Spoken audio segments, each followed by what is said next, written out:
সকাল 10:30টার পর থেকে মনটা এত খারাপ লাগতেছে যে কি বলবো, ভাষা নাই।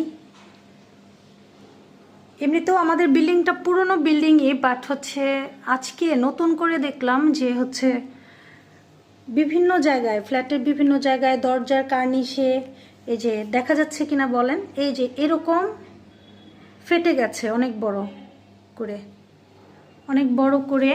আমাদের এই বিল্ডিংয়ের প্রায় হচ্ছে বেশ কয়েকটা ফ্ল্যাটে শুনলাম, খোঁজ নিয়ে জানলাম যে এরকম ফেটে গেছে, ওয়াল আরও বড় বড় করে ফেটে গেছে।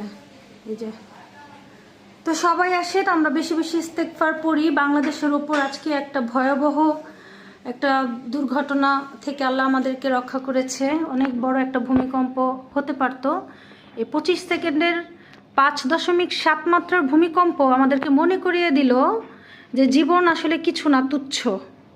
জীবন নিয়ে এত বড়াই করার কিছু নাই, এত অহংকারের কিছু নাই। সামান্য ছোট্ট জীবন আমরা সুন্দরভাবে কাটিয়ে পৃথিবীতে সুন্দরভাবে বেঁচে থাকি।